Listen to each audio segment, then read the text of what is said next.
Bonjour et bonsoir très chers internautes. Nous voilà encore maintenant, on va parler de l'actualité de la RDC avec M. Sage Koussanika en direct de l'Allemagne. Nous sommes avec Dieu merci Maouéja.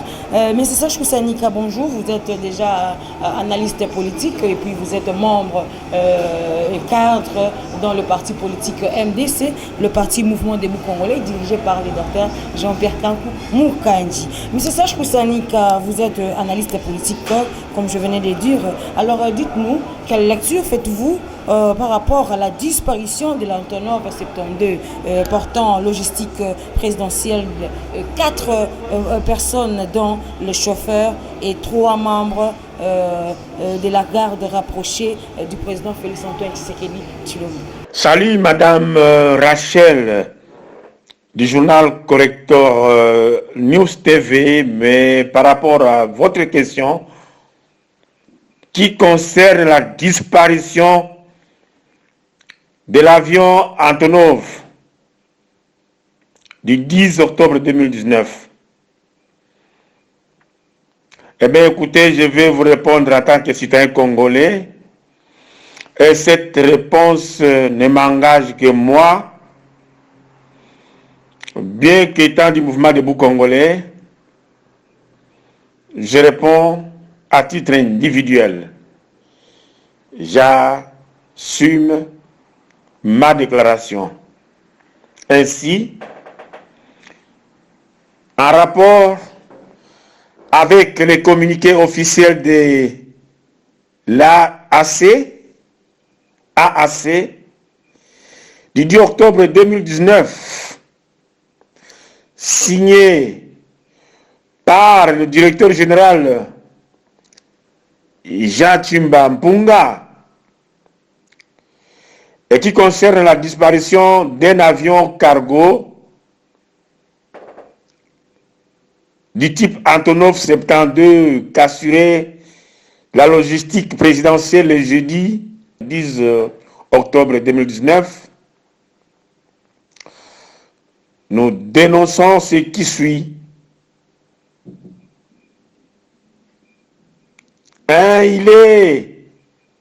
Il existe une menace qui pèse sur la nation et sur notre peuple. 2. Cette disparition de l'appareil Antonov 72 n'est un hasard car elle intervient après la suspension du ministre de la Défense et Sécurité. 3. Nous lançons un appel au président Fathi afin de prendre des précautions sérieuses vis-à-vis de sa sécurité personnelle et demandons au même moment que le peuple aide plutôt notre président à se protéger et à se libérer de cette emprise du malin. 4. Perdre le président Fathi à ce moment coûtera beaucoup à la nation et les multiples sacrifices consentis seront inutiles. 5. Je peux dire, si l'on ne prend pas conscience, nous, le peuple congolais, de la situation d'insécurité du président, nous perdrons la raison de notre survie en tant que nation. Donc, en résumé, nous devons prendre conscience de cette situation d'insécurité de notre président, au risque de perdre la raison de notre survie en tant que nation. 6. Nous envisageons une enquête indépendante capable de déterminer le nombre de disparus et les circonstances même de cette disparition, y compris la mainmise de la boîte noire qui pourra encore donner beaucoup d'informations utiles.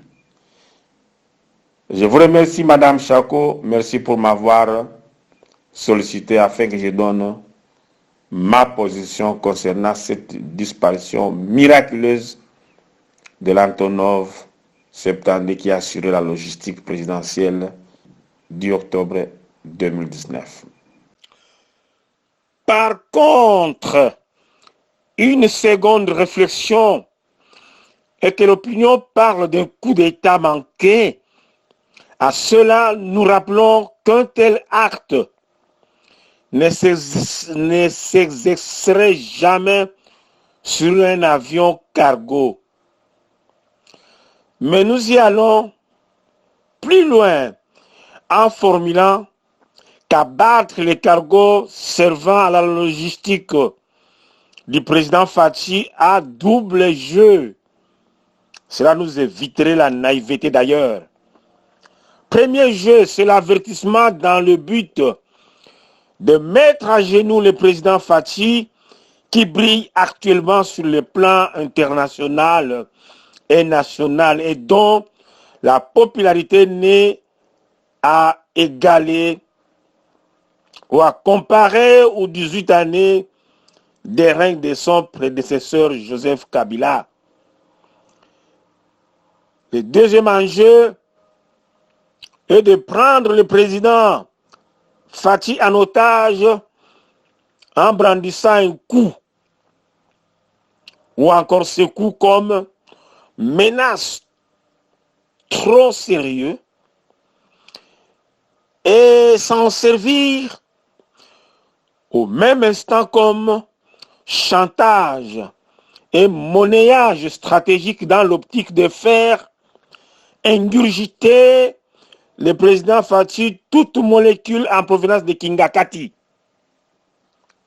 Et donc, vous avez l'autre version,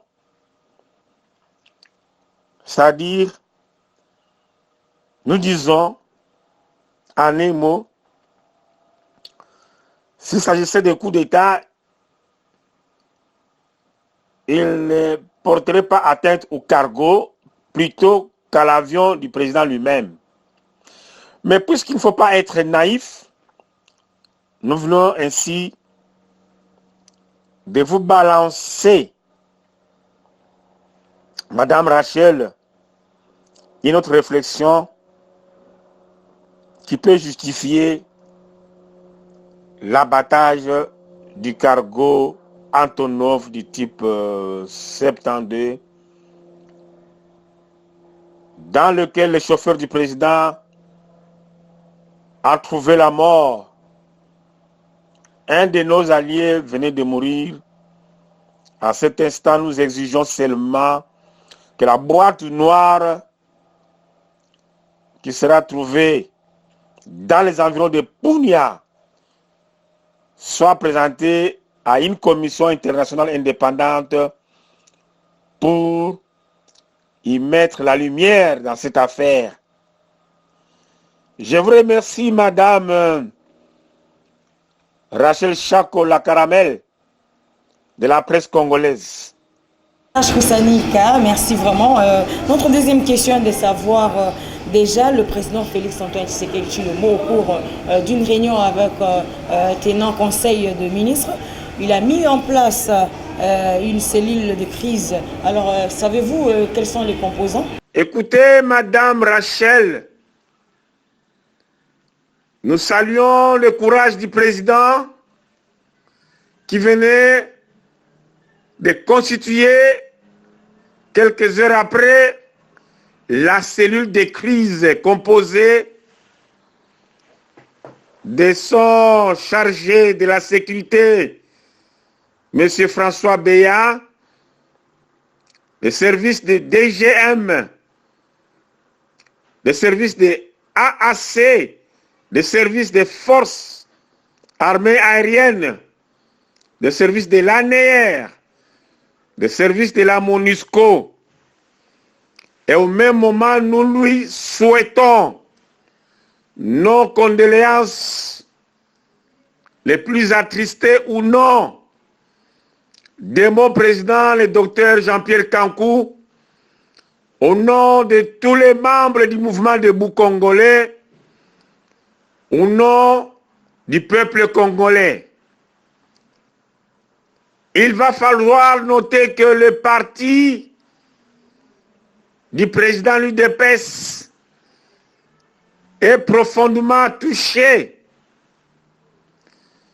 C'est pourquoi vous avez vu des réactions un peu exagérées, faisant état de coups d'État, à l'instar des réactions de notre fils Moukoko.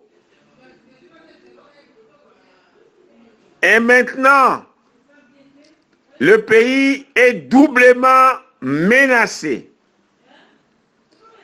Menacé par la disparition de l'Antonov 72, c'est jeudi 10/2019, 59 minutes après son vol qui était destiné vers Kinshasa et dont l'équipage devrait précéder le président qui devrait suivre l'après-midi. Le pays est doublement menacé parce qu'il y a eu incursion des milices Katanga, des Gédéons Kyongo. Ce sont des tristes événements qui doivent nous interpeller. Mais faut-il parler d'une coïncidence malheureuse? Oui, le malheur ne vient jamais seul. C'est pourquoi nous saluons les membres des équipes qui vont faire les démarches afin d'aboutir à la lumière après les enquêtes. Mais il faut non seulement compter sur cette équipe qu'a mis le président, à laquelle je venais de faire allusion, il va falloir aussi compter sur les experts internationaux qui sont mûrs dans de telles recherches afin que la boîte noire soit vite retrouvée et que les résultats nous apaisent. Et donc il est très tôt de mettre des avis, des coups d'État manqués. Ça serait aller très très vite en besogne. Nous en appelons au calme. Nous en appelons au calme. Soyons patients et attendons les résultats des recherches de cette équipe, de cette cellule de crise qui intéresse la MONUSCO, qui intéresse l'ANER, qui intéresse M. François Beya, qui intéresse le AAC, qui intéresse beaucoup d'autres organisations de notre pays. Encore une fois, les malheurs ne viennent jamais seuls, le pays est menacé, mais alors nous devons, nous, Congolais, aider Félix dans cette démarche de la cohésion nationale, de la consolidation de la paix et de la recherche des solutions avec tant d'efforts pour que la région et la sous-région ne soient pas entassées de l'insécurité. C'est alors que nous disons aussi, au regard de la maladie du virus Ebola, nous devons faire très attention, car les attaques des rebelles risque d'anéantir les efforts que fournit notre président dans le cadre ou dans l'optique de finir avec cette maladie. Donc la survie de la nation est menacée. Et nous invitons le peuple congolais au calme. C'est cela mon interprétation relative au sujet de ces doubles malheurs. Entendez la disparition de l'Antonov 72. Entendez l'attaque insensée, dépourvue de sens de Gédéon Kyungu pendant que le président Fachi est en train de relancer le pays dans la voie du progrès, pendant que le président Fachi est en train de tout faire pour l'émergence de notre pays. Déjà, les fruits de sa diplomatie au niveau international a des retombées très positives. Les investisseurs vont se refroidir pour venir au pays de Lumumba en entendant les échos de ces attaques de la Rwashi et des environs. Je connais le Lubumbashi, la Rwashi voisine de la commune de Kampemba est menacée et nous ne pouvons pas être non avertis et apportons de l'aide, mettons-nous debout pour aider le chef de l'État Félix. Je vous remercie. Et est-ce que, ou qu'est-ce que le peuple congolais peut en savoir ou peuvent attendre de cette cellule de crise? Nous attendons de retombées concernant le Conseil des ministres extraordinaire dirigé par le président Félix Béton. Donc, il y a quelque part la peur même des investisseurs qui ont déclaré que les conditions ne sont pas encore réunies, surtout avec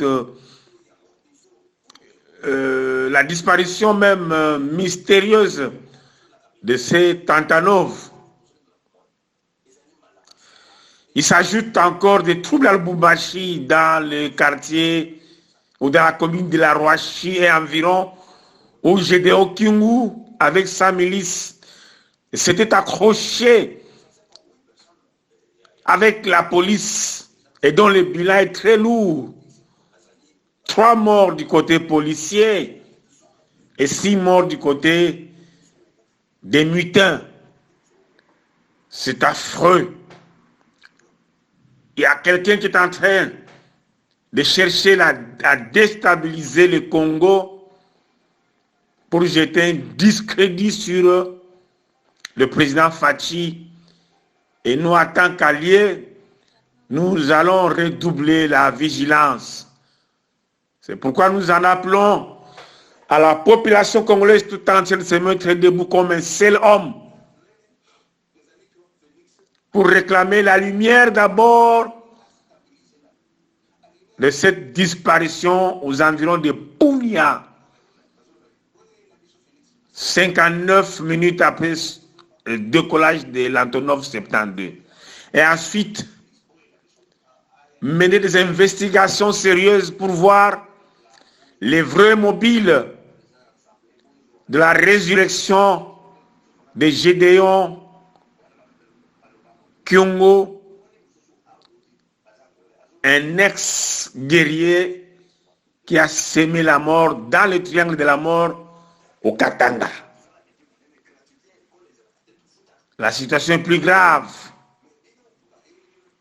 Nous attendons alors les retombées du Conseil des ministres que dirige le président de la République. Retombées qui peuvent avoir des mesures concrètes et sur sa propre sécurité et sur les menaces qui pèsent sur la nation tout entière. Je vous remercie. Monsieur Serge Koussanika, j'ai encore une question à vous poser. Le meeting du président de la République, Félix-Antoine Tshisekedi Tshilombo, là-bas à Béni, il a tenu des propos en disant qu'il est prêt à mettre sa vie en danger pour chercher ou mettre la paix dans le secteur ou dans la zone est de notre pays. Et cela laisse dire aux gens que le président avait des propos qui n'étaient pas appropriés des normes d'État. Qu'est-ce que vous en pensez? Merci, Madame Rachel Chako pour cette question. Écoutez, le président a déclaré qu'il devrait avoir la paix. Il veut la paix même au prix de sa vie. Ce n'est que normal. Il a les ras-de-bol comme tout autre Congolais. C'est l'expression d'un homme qui a les ras-de-bol avec les tueries de ses compatriotes. Et il a exprimé à Bruxelles, quand j'étais dans la salle, à ASL, le mois passé, quand il disait c'est Nyangalakata. Mais on ne peut pas dire que c'est à l'issue de ces déclarations que l'Antonov est porté disparu. Encore une fois, nous devons avoir des retenus pour assimiler ces déclarations à l'attaque de l'Antonov. Il va falloir attendre les résultats des enquêtes. Et comme je le souhaite, il faut y associer les experts de la communauté internationale. Mais s'il y a coup d'État ou il y a attaque, à ce moment-là, les mesures que le peuple prendra seront des mesures draconiennes. Mais avant les résultats, nous devons être très vigilants pour supporter les coups que venait de nous infliger la disparition de cet appareil. C'est un coup trop dur, perdre des hommes de confiance de cette façon-là. C'est vraiment un coup dur dans le système de sécurité de notre chef de l'État et nous devons lui apporter un réconfort moral. C'est ce qu'il a besoin. Un nom de déclaration désordonné, dépourvu d'essence, non fondé. Je vous remercie. Monsieur Serge Koussanika, une dernière question, s'il vous plaît. Le président Félix-Antoine Tshisekedi Tshilombo, lors de la réunion du Conseil des ministres, il vient d'ajuster le budget 2020 de 7 milliards à 10 milliards de dollars. Mais pourtant, le chef du gouvernement, Ilunga Kamba, avait proposé 7 milliards de dollars. Et voyant le régime passé, le gouvernement, le président Félix Antoine et le président Joseph Kabila Kabange, l'ex-président de la République du Congo, avait 4,5% et pourtant il avait 18 ans de pouvoir. Qu'est-ce que vous pouvez dire par là? Oui, Madame Rachel. Quant au budget de 10 millions, ou 10 milliards plutôt, majoré pendant que le gouvernement parlait de 7 milliards, il faut dire que le président a un souci permanent, celui de remonter le pays, celui de remonter la souffrance de ses compatriotes. C'est un expert déjà en diplomatie, depuis qu'il était dans l'UDPS, et pendant qu'il est allé faire des contacts avec les pays occidentaux, je suppose que les choses se sont bien déroulées, si bien que les promesses d'aide en destination du Congo sont très satisfaisantes. C'est pourquoi il ne peut que augmenter le budget en fonction des avoirs. Mais le problème, c'est de savoir d'où viendra les 10 milliards. C'est ça la vraie question. Je vous remercie. Kusanika d'avoir répondu à notre question. Merci vraiment d'être disponible pour Correcteur News TV qui vient avec l'encre correcteur pour mettre quelques corrections sur quelques idées ou sur quelques points d'actualité. Merci, on était avec Serge, Dieu merci, Maweja, on était avec Mama Kapinga. Merci Maman Kapinga qui nous a accompagnés depuis le début de cette émission.